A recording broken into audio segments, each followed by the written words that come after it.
Hello students, welcome to Business Law Academy and also contract class. Today I am going to discuss about performance of contract in Indian Contract Act 1872.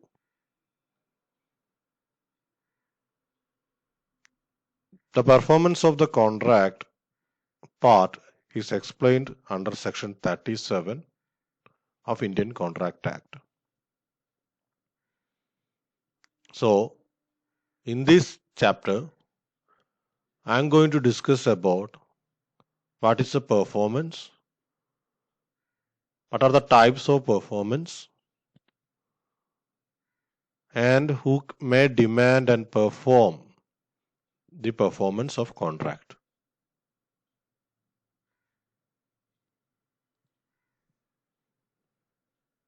The performance of contract is defined under section 37 of Indian Contract Act.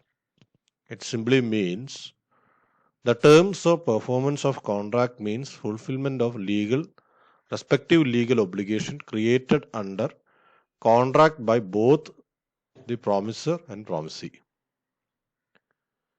Both parties to the contract must either perform or offer to perform their respective promises unless such performance is dispensed with or excused under the provision of the Act.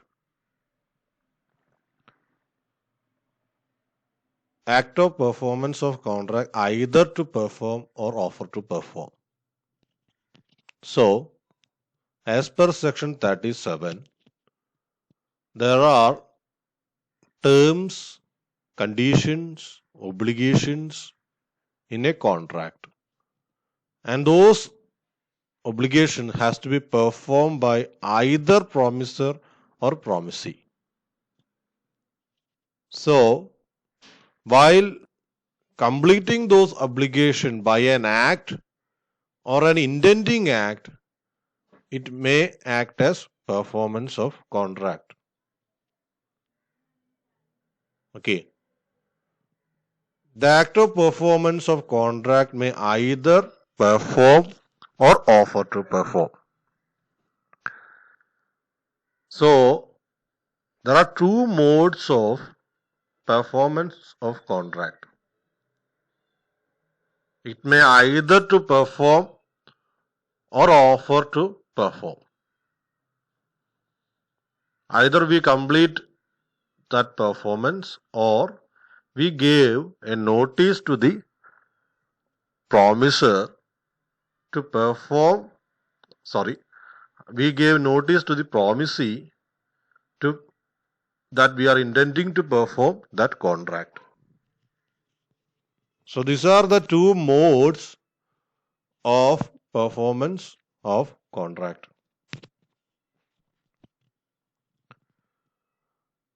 Types of performance. The first type of performance is actual performance. When a party has done what is agreed to do and there is nothing left for him to do, he is said to have performed his obligation and completed the satisfaction of contract. So once the obligation is completed, then it became a satisfaction of that party. For a complete satisfaction of contract, the parties must perform as according to the terms of contract.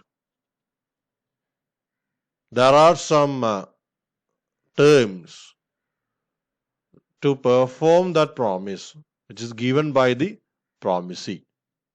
So the promiser has to perform just exactly the way prescribed by the promisee. Once a complete satisfaction of contract is fulfilled, the parties of a contract is discharged from the obligation of contract and complete the purpose of contract. By completing the purpose of contract, then the contract would be terminated automatically. The second type of performance is offer to perform or tender. It is not an actual performance, but we are intending to perform that contract and we are showing that to the promisee that we are ready to perform. This is another mode of performance of contract. If the promisor has to perform its obligation under the contract, the promisor made an attempt of performance by giving tender or notice or offer to perform notice to the promisee. This attempt is called an attempted performance of contract. It is not an actual performance, but it is the attempt to perform, that we are ready to perform that contract. We are stating to the promisee that we are ready to perform that performance. If the promisor made an attempt of performance and the performance has been refused by the promisee, then the promisor is not liable for the breach of performance of contract. So, a promisor made a notice to the promisee or a tender a notice to the promisee of offer to perform notice. Then the promisee rejected that performance. Then the promisor is not liable for the breach of performance of contract.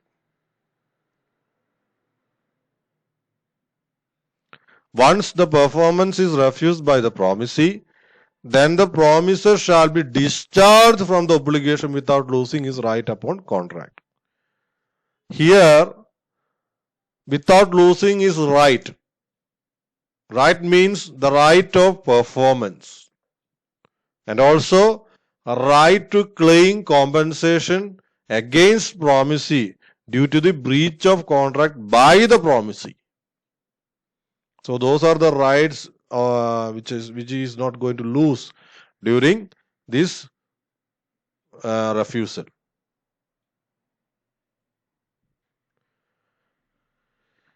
So when a promisee is rejecting the performance of promise notice of a promiser, then what will be the position of the promiser under the law? The promiser is free from obligation of performance of contract, and also the promiser does not lose his right under contract. He is not guilty of non-performance of contract. The promiser attempt of performance is lawful one and valid in the eyes of law. So by giving tender or attempt of performance notice, it is valid under the law that he is ready to make a performance of that contract. For example, A, the debtor of B, tender money to B, but B refused to receive money. Then A is not liable for the breach of debt because A is already or A is ready to make payment but B is refusing. So the B cannot claim, afterward B cannot claim that A is under the breach of or A is breaching this agreement. Now let's see who may perform a contract. The performance of contract is depending upon circumstances, may permit or terms of the contract. If the promiser has to perform the contract first, then he has to tender the performance. However, in some cases, promisee has to provide something for performance of contract by the promiser.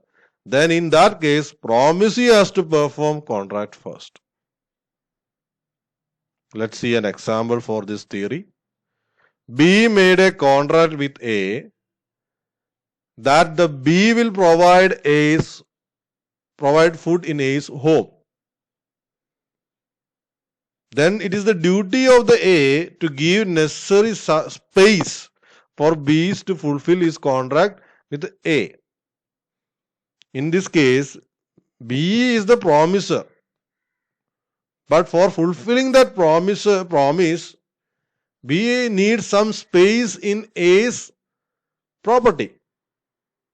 So A is not providing that, then it is not the obligation of B to perform that contract. Because for getting or for fulfilling that contract, we need space. In a party, we need a space to arrange the food items and necessary equipments. So A cannot claim that B is not performing his promise under this contract. Who may perform a contract? If there is no clause contrary to the performance, that the promiser himself or the promiser is the person who has to perform first, or his agent, or his representative, or a third person. Here, third person means subcontract or substituted contracts. We can make an example. For example, in a construction work, the whole work is not done by a single company. For example, for say in that construction work, the plumbing work is done by another company, or the electrician work is done by another company. So the master promiser may substitute the works to the third person, to another person who is not in contract. So the promiser's third person may perform the contract. Joint promises. Joint promises means partnership or partners of a partnership agreement who may demand performance. Here, if there is no contrary provision or a clause in a contract, then the promisee has the right to demand the performance of contract, or his agent, or his representative, or third person who's under the promisee, and also joint promisee. So these are the person who can demand the performance of contract. So these are the important topics or important points which we have to consider in the performance of contract. I hope you understood the theme of this chapter, and also I hope you like this class. So please subscribe and like this video. Thank you for hearing my class. Have a nice day.